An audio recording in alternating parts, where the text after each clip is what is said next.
Christophe, merci Sabine de toujours me faire confiance.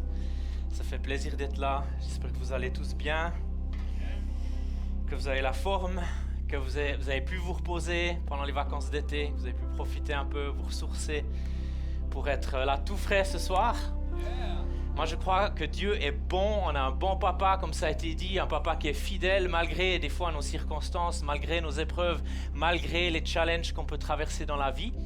On a un papa qui est bon et on a un papa qui est fidèle, qui nous aime tendrement. Amen. Ni ma merveilleuse épouse et reine de beauté, ni ma merveilleuse petite princesse qui a 10 mois ne pourront m'aimer de ce même amour, cette même passion dont le Père est animé pour moi. Amen.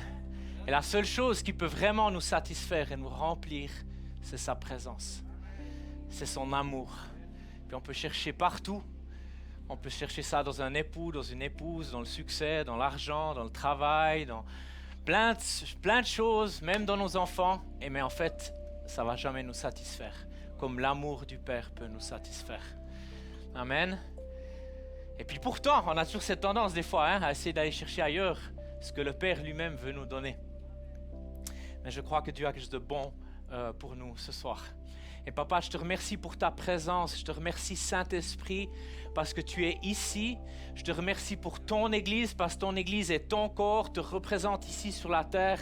Tu es la tête et on veut te donner toute la gloire, l'honneur, toute la louange ce soir, papa. On veut mettre nos yeux sur toi et on te prie que tu puisses étendre ta main ce soir, papa, pour que ton surnaturel puisse se manifester, pour que ta parole puisse changer nos cœurs, Seigneur. On ne veut pas juste être des gens qui écoutent ta parole, on veut pratiquer ta parole, Père.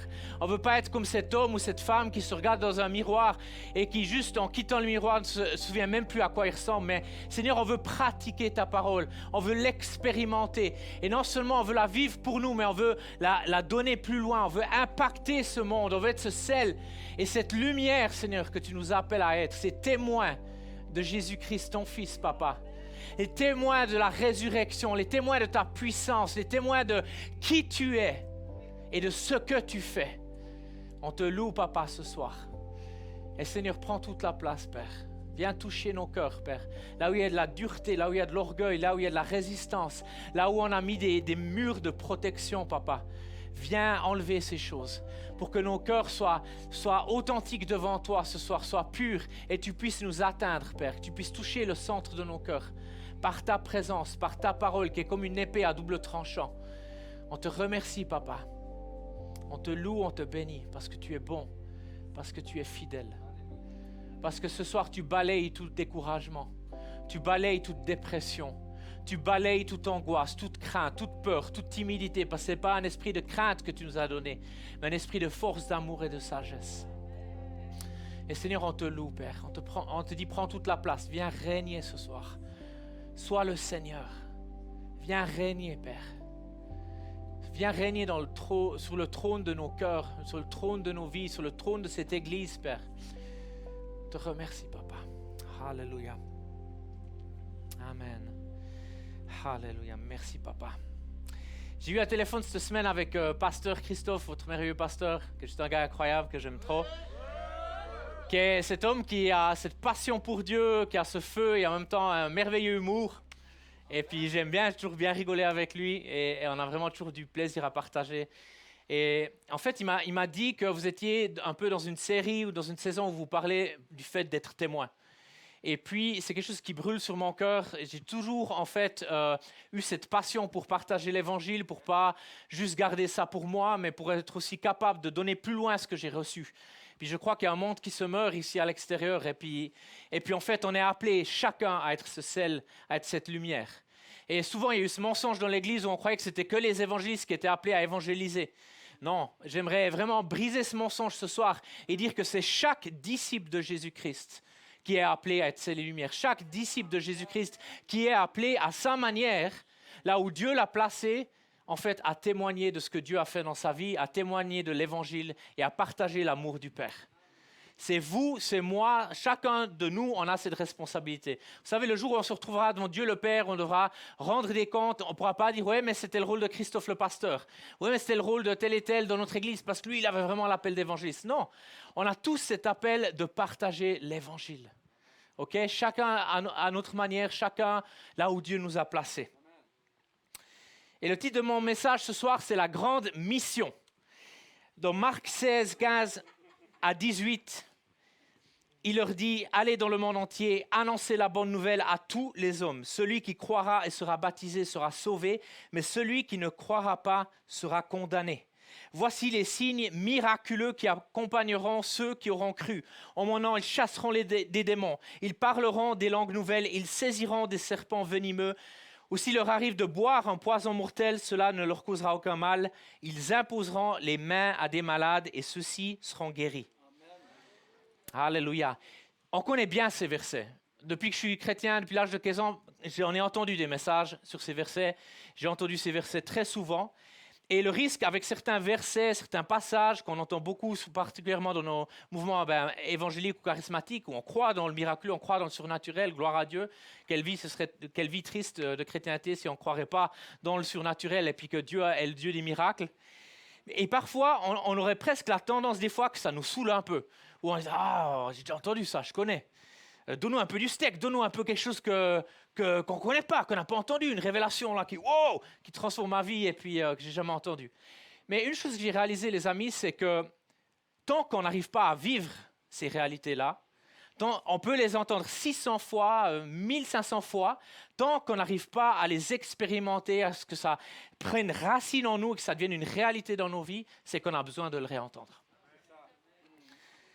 C'est vraiment important aussi de comprendre que ces quelques versets qui ont été donnés, ils ne sont pas réservés juste aux apôtres. Ce n'était pas juste destiné au temps de Jésus. Vous savez qu'il y a toute une tranche de chrétiens qui croient que tout le miraculeux, toutes ces choses-là, c'était que pour le temps de Jésus-Christ, c'était que pour le temps des apôtres. Puis maintenant, c'est une vie ennuyeuse et sans puissance et sans aventure. Et moi, je ne crois pas ça. Moi, je crois qu'encore aujourd'hui, ce Dieu des miracles est le même hier, aujourd'hui et pour toujours. Et ce Dieu veut collaborer avec toi, avec moi, il veut collaborer au travers de nous et avec nous pour nous utiliser.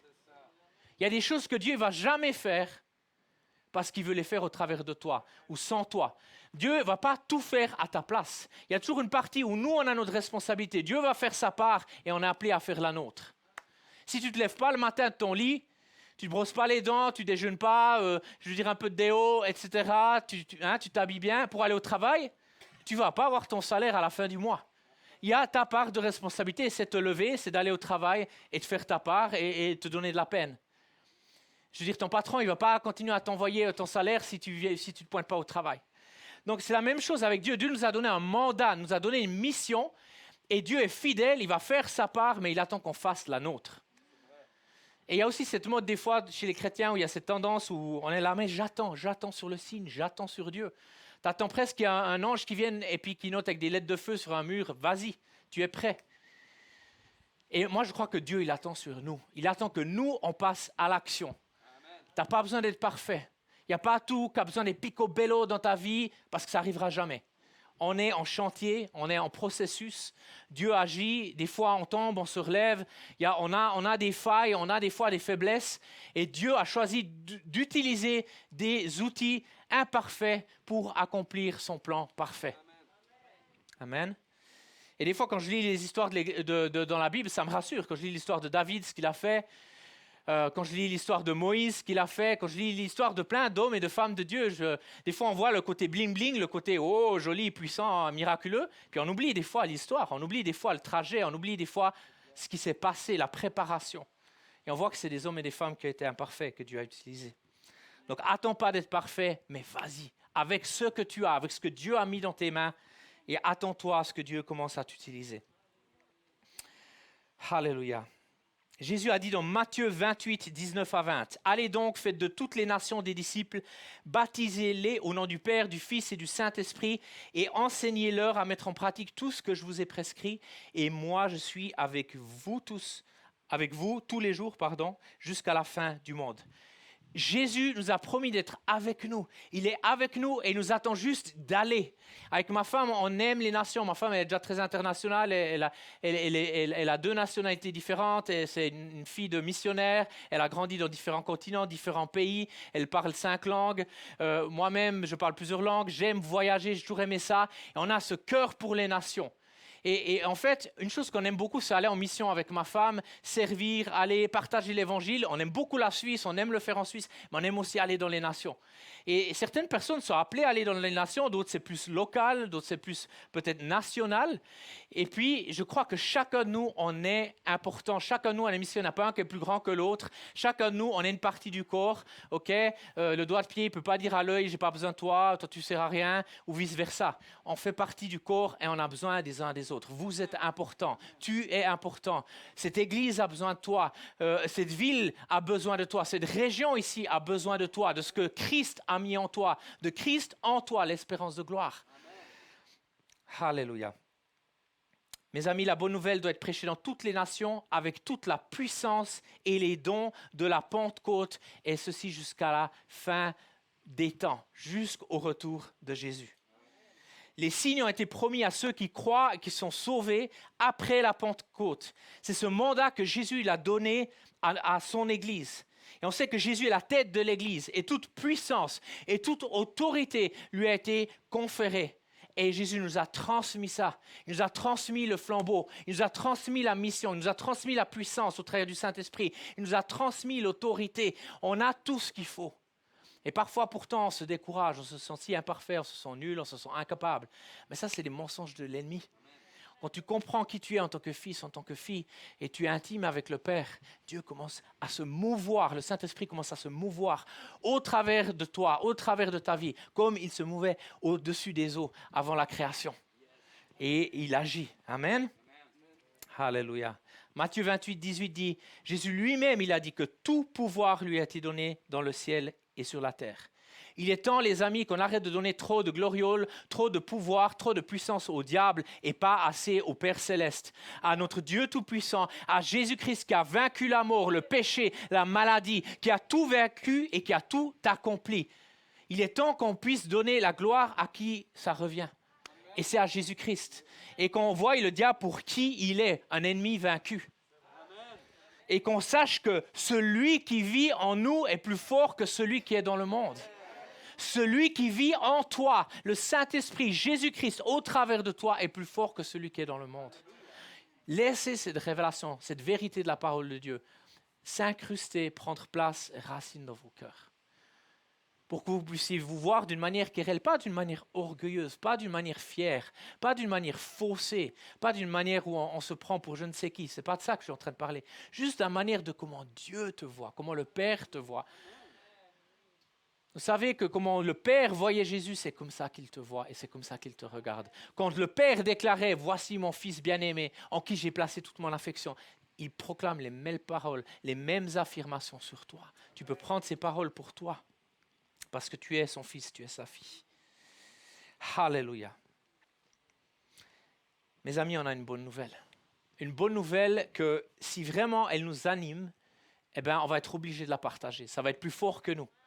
À un moment donné, quand tu es rempli du feu de Dieu, quand tu es rempli de la présence de Dieu, quand tu es rempli en fait de ce Dieu vivant, que tu es intime avec lui, à un moment donné, tu es obligé de partager. C'est plus fort que toi, ça doit sortir de toi. Okay? Ces fleuves d'eau vive doivent sortir de toi. Sinon, tu deviens un étang qui pue et qui garde l'eau pour toi. Et on est appelé à être des fleuves, pas un étang. C'est appelé à sortir de toi. C'est appelé à impacter le monde, à toucher les gens autour de toi, là où tu es. Pas seulement par tes paroles, mais aussi par tes actes et par qui tu es. Tu dois dégager le parfum de Jésus. Quand les gens ils te voient, ils disent « Purée, cette femme, elle a quelque chose de différent. Cet homme, il a quelque chose que je n'ai pas. » Il y a quelque chose qui l'anime, il y a une joie. Il vient au travail à 7h30 le matin, le lundi matin, et il est heureux. Elle est heureuse. Il voit en toi quelque chose qu'il ne voit pas ailleurs. Alléluia. Alléluia. Amen.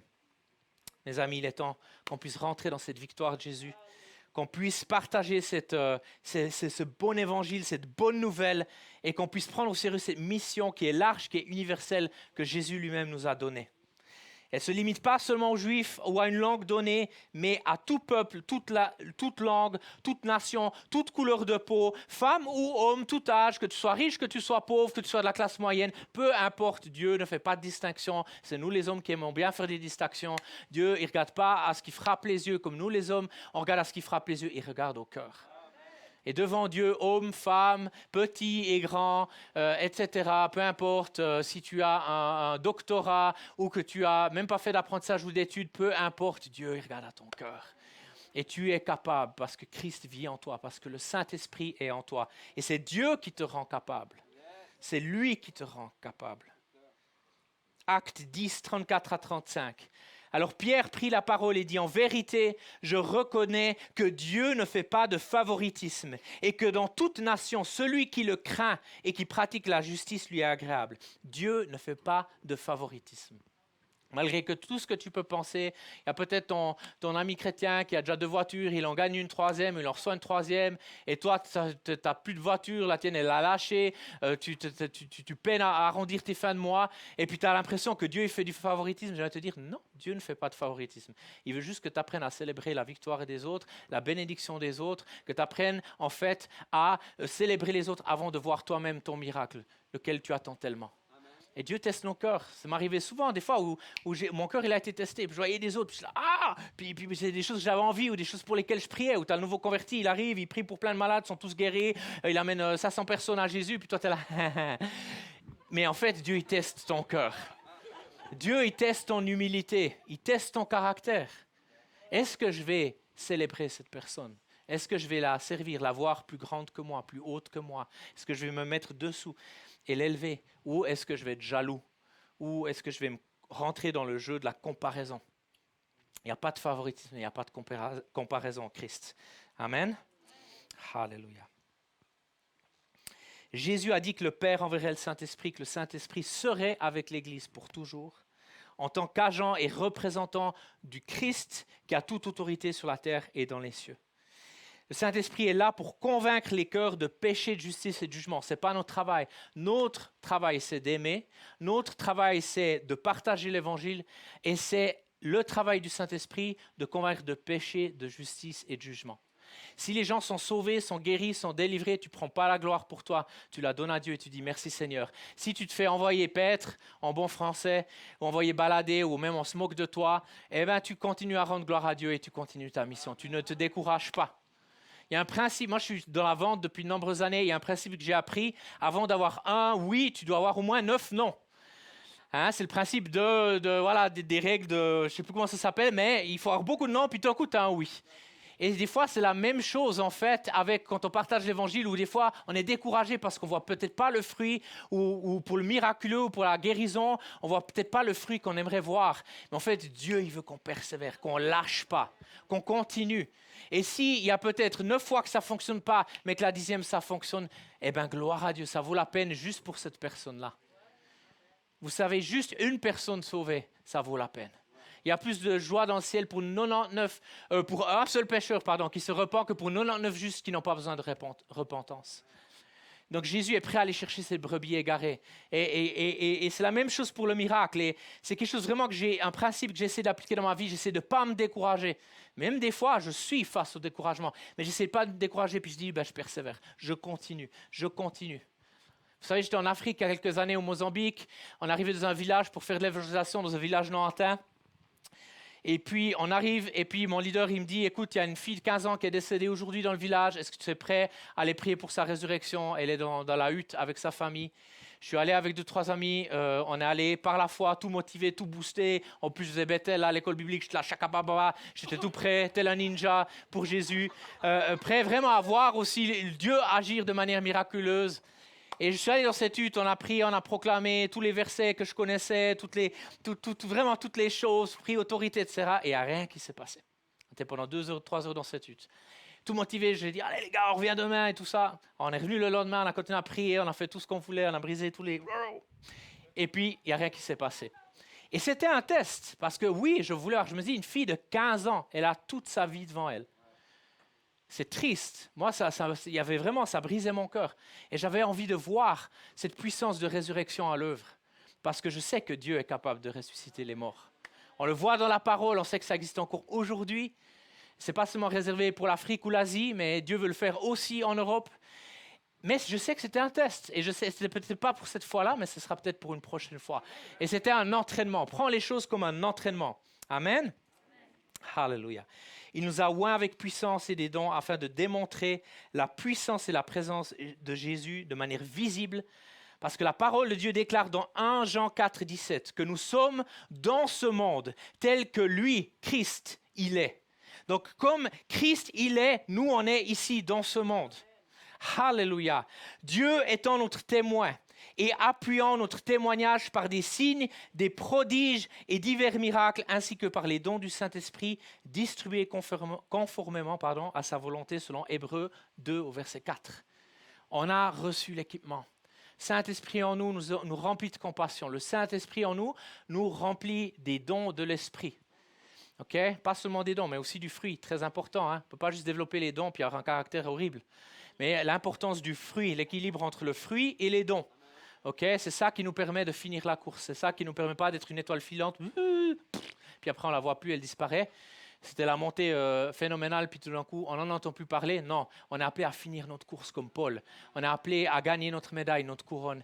Et puis, en fait, au fil des années, j'en ai vu tellement abandonner, quitter, parce qu'ils ont été offensés, blessés, parce qu'ils n'ont pas pardonné, parce qu'ils ont été déçus. Et moi, je crois que la clé, c'est dans la longévité. Dans la longévité. Et je veux vraiment aussi honorer les personnes qui sont là dans la foi aujourd'hui depuis de nombreuses années.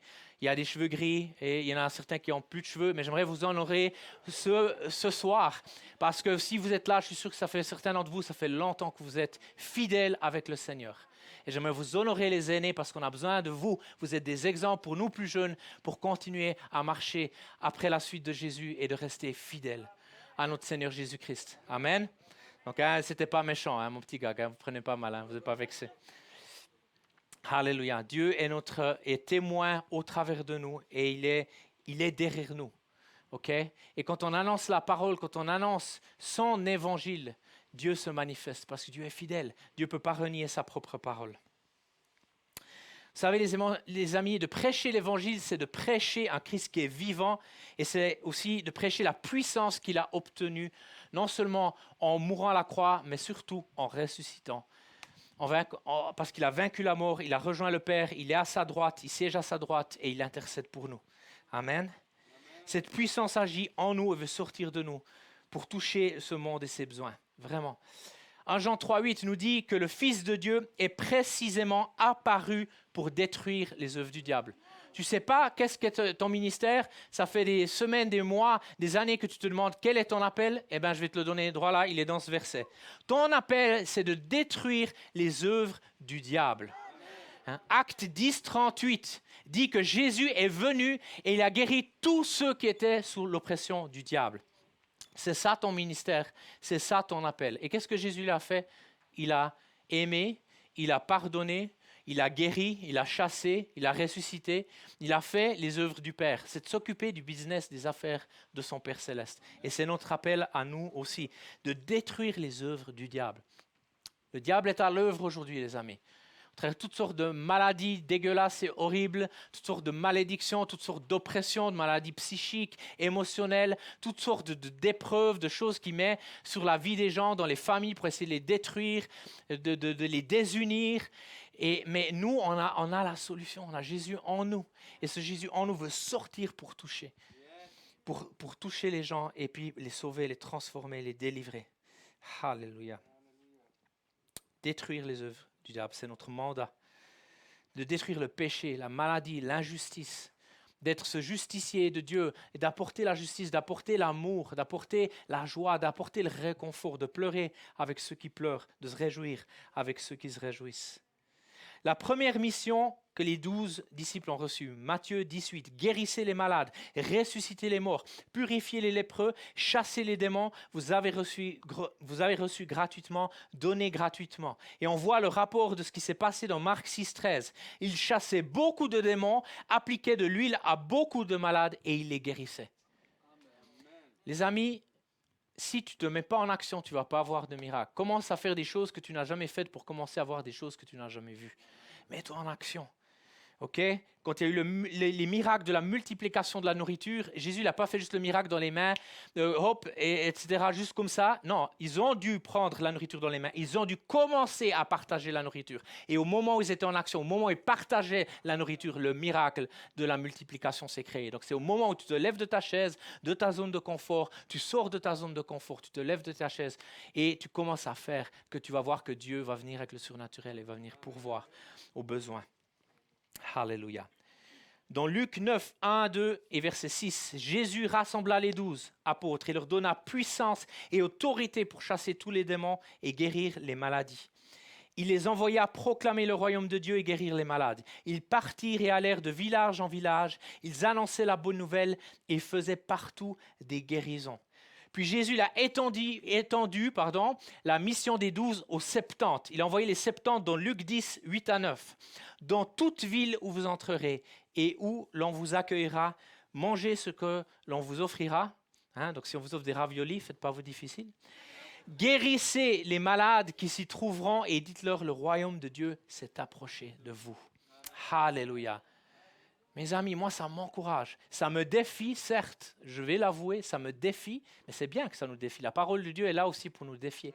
Mais ça me booste et ça m'encourage. Et je me dis, il faut que je continue, il faut que je persévère, il ne faut pas que je lâche l'affaire.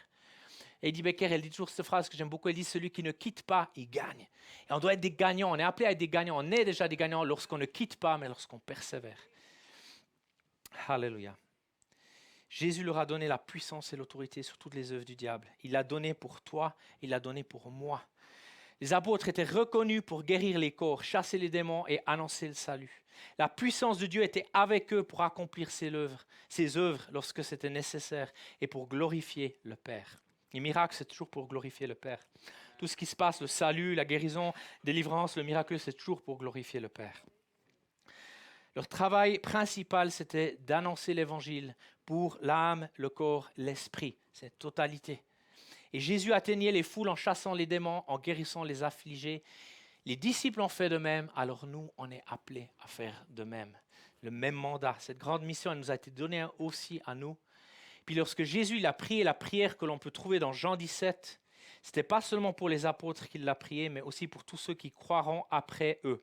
On peut trouver ça dans Jean 17, 20 à 23. Ce n'est pas seulement pour eux que je te prie, c'est aussi pour ceux qui croiront en moi grâce à leur témoignage. Je te demande qu'ils soient tous un, comme toi, Père, tu es en moi et comme moi, je suis en toi. Qu'ils soient un en nous pour que le monde croie que c'est toi qui m'as envoyé. Je leur ai donné la gloire que tu m'as donnée, afin qu'ils soient un, comme toi et moi, nous sommes un. Moi en eux et toi en moi.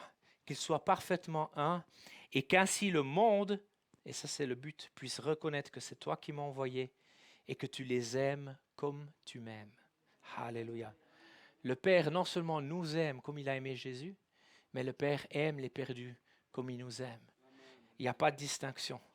Il aime les perdus profondément, mes amis. Il a donné son Fils unique pour les perdus. En tant que croyant, en tant que disciple de Jésus-Christ, on doit aimer les perdus. Si on n'aime pas les perdus, c'est qu'on doit se remettre en question. C'est qu'il y a quelque part quelque chose qui manque ou qui ne joue pas. Il y a un petit ajustement à faire, un gros ajustement à faire. On doit aimer les perdus. On ne peut pas juste être dans un club chrétien à se caresser les uns les autres, à se flatter les uns les autres et juste à être entre nous. On doit être sel et lumière dans ce monde. On peut seulement être sel et lumière quand on est dans le monde. Là où Dieu nous place, on ne peut pas juste être entre nous. Okay? On n'est pas appelé à être une secte qui est juste entre nous reclus. On est appelé à vraiment à agir dans ce monde et puis à être sel et lumière. J'aimerais vous raconter un témoignage que j'ai vécu il y a quelque temps qui m'a beaucoup encouragé. J'habite dans un petit hameau fribourgeois. Le canton de Fribourg, c'est connu pour les guérisseurs. C'est un canton catholique, pour ceux qui ne savent pas. Et ma propriétaire, elle a envoyé une fois un électricien chez nous pour faire des travaux. Et j'avais rendez-vous, j'avais peu de temps et on lui a offert un café. Et en discutant avec lui, le gars s'est ouvert, il m'a dit « j'ai problème de goutte et j'ai problème d'arthrite ou d'arthrose, un des deux, je ne me souviens plus. » Et puis, je me suis dit « mais avant que je parte, il faut qu'on prie avec ma femme pour lui. » Et je lui ai proposé, ce n'était pas un homme qui était dans la foi, il nous a dit oui. Et dans ma cuisine, je lui ai imposé les mains et puis j'ai prié pour lui une prière vite faite. Je n'avais pas beaucoup de temps. Vite fait, bien fait. Mais vraiment sincère. Et je suis parti à mon rendez-vous, et tout d'un coup, je reçois un appel quelques jours plus tard et le gars il me dit « je suis complètement guéri ». Je n'ai plus rien du tout. Est-ce que je peux envoyer d'autres personnes chez vous, chez le guérisseur de Moselle? J'ai dit, OK, pas de problème, envoyez-les, vous pouvez sans doute partager mon numéro. Quelque temps plus tard, je reçois un téléphone d'un autre homme qui me téléphone, pas du tout dans la foi, qui me dit, vous êtes le guérisseur de Moselle. Au téléphone, je ne me suis pas amusé à me justifier et dire, ah non, je ne suis pas guérisseur, je suis chrétien, évangélique, charismatique ou quoi. Non, non. J'ai dit, ouais, c'est moi. Venez seulement chez moi à la maison, vous êtes le bienvenu. Ça coûte combien? J'ai dit, c'est gratuit. Et puis, il est venu, on a prié pour ce monsieur. Et quelque temps après, il y a 2 dames qui m'ont appelé et qui ont dit, est-ce que vous êtes le guérisseur de Moselle? Je fais, oui, c'est moi, venez seulement. Et elles sont venues à la maison et avec ma femme, on a pu prier pour elles. Elles étaient touchées, impactées. C'était des femmes qui n'étaient pas dans la foi. Dieu m'a donné une parole de connaissance pour une des dames. Elle m'a dit, mais comment vous savez ça? C'est impossible que vous sachiez. J'ai dit, parce que Dieu l'a révélé, parce qu'il vous aime et puis il veut vous toucher, vous montrer qu'il existe et qu'il vous aime. Et à un moment donné, j'hésitais même à m'inscrire dans le livre des guérisseurs, mon numéro. Et vous savez, quand il venait, vous en faites pas, hein, pas que vous croyez que c'est hérésie, il faut prophète, et puis que vous me jetiez des pots de bananes et des pierres. Quand les gens étaient là, bien sûr, là, je leur expliquais. Je dis, écoutez, moi, je suis chrétien, je crois en Jésus-Christ, c'est Jésus-Christ qui guérit, et je leur partageais l'évangile. Donc vraiment, c'est là qu'une fois qu'ils étaient chez moi, que je prenais le temps de partager. Mon téléphone, ça ne servait à rien là, de commencer à faire tout un charabia. Et en fait, c'était une des périodes qui m'a énormément boosté. Malheureusement, ça a un peu arrêté. J'aurais bien voulu que ça continue. Mais d'ailleurs, j'ai recontacté le gars, le premier qui a été guéri. Je lui ai dit, il faut absolument que vous passiez une fois à la maison pour me raconter ce qui s'est passé. Mais ça m'a hyper encouragé parce que je me suis dit, c'est génial. À un moment donné, c'est même plus moi qui dois aller vers eux, c'est eux qui viennent vers moi. Et puis, je me suis dit, mais là, il y a quelque chose. Il y a un besoin qui est là, les amis. Les gens sont désespérés. Les 2 femmes qui étaient venues chez nous, elles avaient dépensé énormément d'argent pour toutes sortes de thérapies, d'aides, j'en sais rien, de chamans, j'en sais rien, toutes sortes de guérisseurs divers qui étaient là pour prendre leur argent. Alors que moi, je voulais rien. Je ne suis pas intéressé dans leur argent. C'est pas que j'en ai pas besoin. Bien sûr, hein, un petit peu de beurre dans les épinards, j'en ai besoin, il n'y a pas de problème. C'est pas ça qui dérange, mais c'est pas ça. On a reçu gratuitement, on est appelé à donner gratuitement. Et ça vient en pratiquant. J'ai dû mettre ma foi en action, j'ai dû sortir ma zone de confort, j'ai dû dire à l'ennemi, tais-toi, dans le nom de Jésus, au mensonge, au doute qui essaie de me faire peur, mais de toute façon, il ne va rien se passer, blablabla, ces petites voix qui viennent dans nos oreilles, hein, qui nous embêtent tous, et j'ai dû les faire taire dans le nom de Jésus, j'ai dû sortir de ma barque et dû commencer à marcher sur l'eau. Et c'est à ce moment-là que Dieu peut agir et se manifester. Et tu vas être surpris de ce que Dieu peut faire. J'ai vu des miracles dans la rue, j'ai vu des gens se convertir parce que j'ai reçu une parole précise qui a révélé le cœur des personnes. Et j'ai vu des gens se tourner vers Christ, être dans les pleurs, dans la rue, parce qu'en fait, j'ai osé sortir de ma zone de confort et passer à l'action. Et c'est quelque chose que Dieu ne veut pas seulement faire avec David. Je ne suis pas spécial, je ne suis pas un VIP, je ne suis pas mieux que vous. J'ai le même Jésus et j'ai le même Saint-Esprit. Il veut le faire aussi au travers de toi. Là où Dieu t'a placé, okay? Avec ta personnalité. Okay? Il n'y a pas besoin d'être une copie de David ou de quelqu'un d'autre. Comment Dieu t'a créé. Et il ne faut surtout pas que tu essaies de faire quelque chose comme quelqu'un d'autre. Il faut juste que tu sois toi-même, mais que tu oses partager et sceller les lumières. Amen. Alléluia. Dieu est bon, il est fidèle. Matthieu 9, verset 6. Afin que vous sachiez que le Fils de l'homme a sur la terre le pouvoir de pardonner les péchés, Jésus a dit, lève-toi. Et il a dit ça au paralysé, prends ta civière et retourne chez toi. Puis au verset suivant, l'homme se leva et rentra chez lui. Quand la foule vit cela, elle fut émerveillée et célébra la gloire de Dieu qui a donné un tel pouvoir aux hommes. Mes amis, quand les miracles se passent, les gens glorifient Dieu. Quand les miracles se passent, les gens célèbrent Dieu. Moi, j'ai eu des gens, ça commençait par des débats. C'est des gens qui avaient une grande bouche, ils voulaient débattre avec moi. Mais au moment où la puissance de Dieu s'est manifestée au travers des dons du Saint-Esprit, où Dieu a révélé des choses, les bouches se sont fermées, les oreilles se sont ouvertes et les yeux aussi. Et j'avais toute leur attention. Et là, moi, j'ai fait beaucoup d'évangélisation au fil des années et j'ai eu beaucoup d'évangélisation qui étaient totalement inefficaces, qui portaient absolument très peu de fruits. Et à un moment donné, j'étais vraiment profondément frustré. Et j'ai compris 2 clés. La première clé, c'est que notre base, notre fondation doit être l'amour et la compassion. Vraiment être animé d'un vrai amour et compassion pour les perdus, c'est ce même amour qui anime le cœur du Père. Et 2, c'est d'y aller avec la puissance du Saint-Esprit en collaboration avec les dons que Dieu nous a donnés. Et c'est de se mettre en piste. On devient forgeron en forgeant. On est d'accord, hein? C'est en forgeant qu'on devient forgeron. Et c'est en pratiquant les dons du Saint-Esprit que tu vas commencer à avoir du fruit et à être efficace. Tu ne viens pas virtuose de guitare en prenant 3 leçons. Tu viens virtuose de guitare en jouant des centaines, en pratiquant des centaines, si pas des milliers d'heures. Et tu deviens excellent. Et c'est la même chose avec les dons du Saint-Esprit. Dieu nous a donné quelque chose. Et si tu pratiques, eh ben, tu deviens bon. Hein? Les bonnes mamans qui savent bien cuisiner, aussi les bons papas et les personnes qui savent bien cuisiner, c'est des gens qui ont pratiqué, ils ont appris. Ils se sont mis sous quelqu'un d'autre, ils ont appris, ils ont regardé, ils ont acheté beaucoup de livres et puis ils ont testé, ils ont goûté et puis ils ont accumulé de l'expérience. C'est la même chose avec les dons du Saint-Esprit. Alléluia. Jean 14,10 « Ne crois-tu pas que je suis dans le Père et que le Père est en moi ? Les paroles que je vous dis, je ne les dis pas de moi-même, c'est le Père qui vit en moi, qui fait lui-même ses œuvres. » C'est le Père en nous qui fait les œuvres surnaturelles. À ce moment-là, certains ne croyaient toujours pas en Jésus.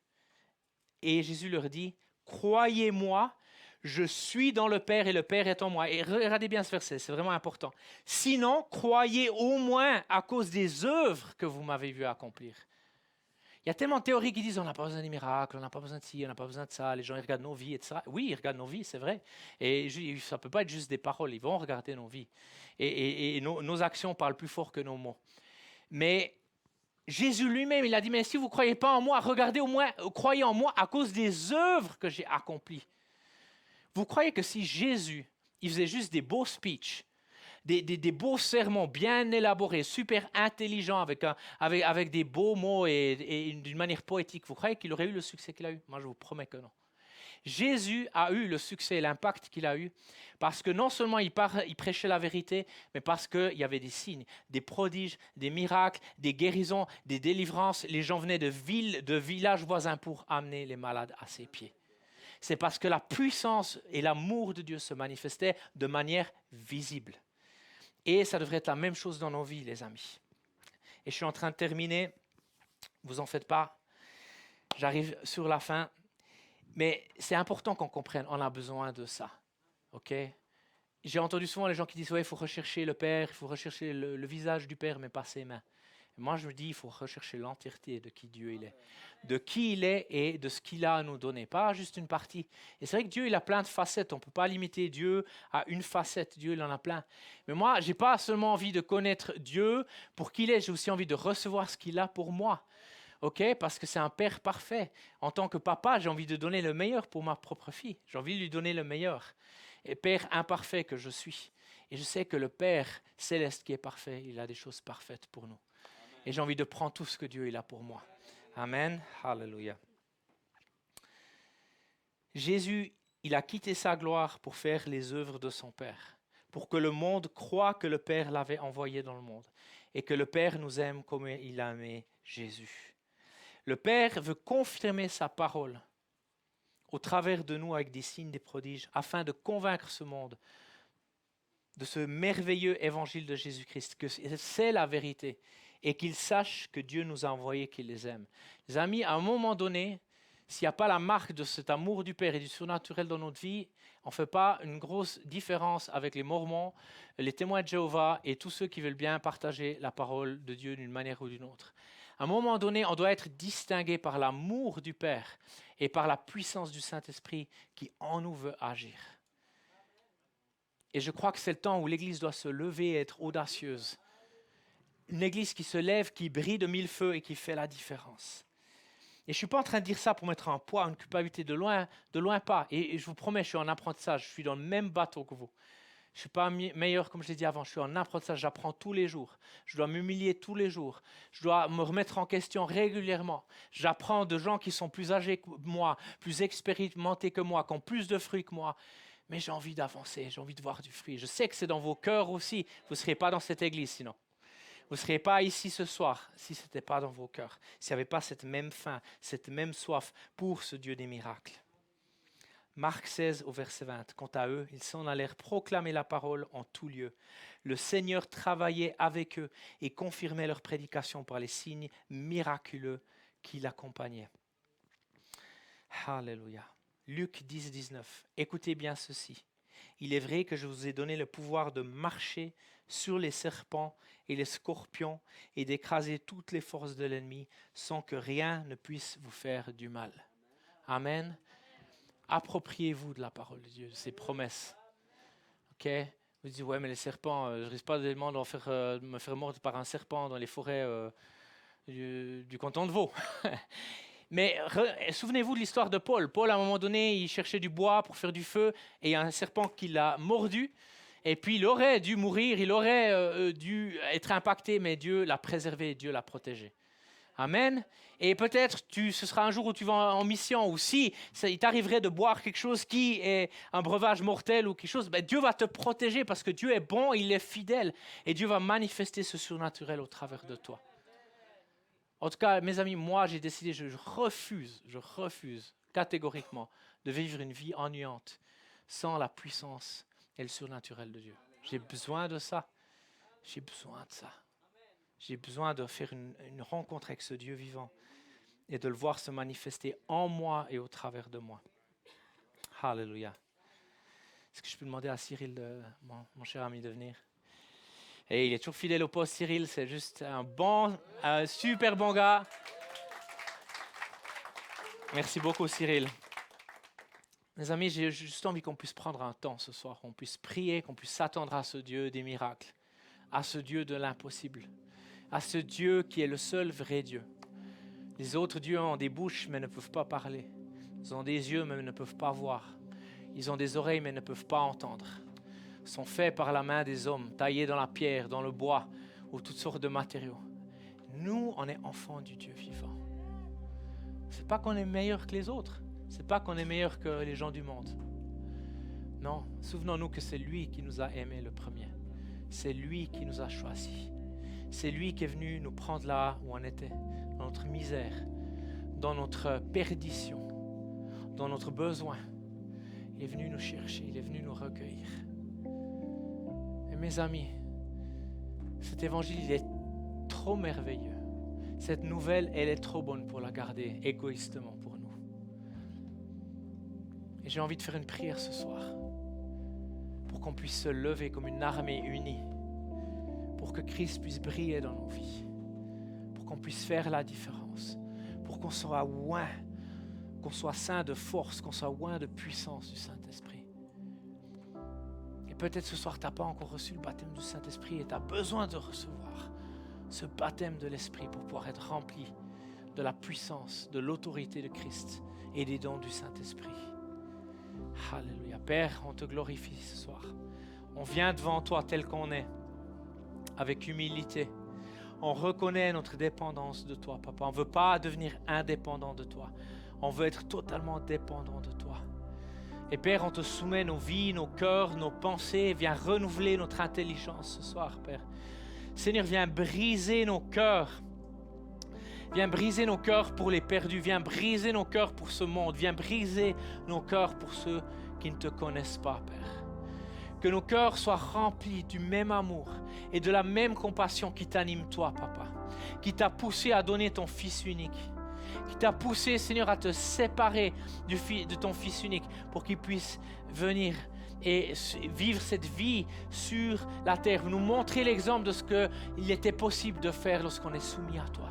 Lorsqu'on te suit de manière radicale et sans compromis. Lorsqu'on t'offre la totalité de nos vies, nos cœurs, nos âmes, nos esprits, nos corps. Lorsqu'on choisit de te suivre coûte que coûte. Et Papa, on veut briller dans ce monde. On veut être ce sel, on veut être cette lumière. On veut, Seigneur, que cette église ici, ce Gospel Center, la côte, puisse briller non seulement à Gland, mais Seigneur, sur toute la côte ici. Et même, Seigneur, dans toute la Romandie.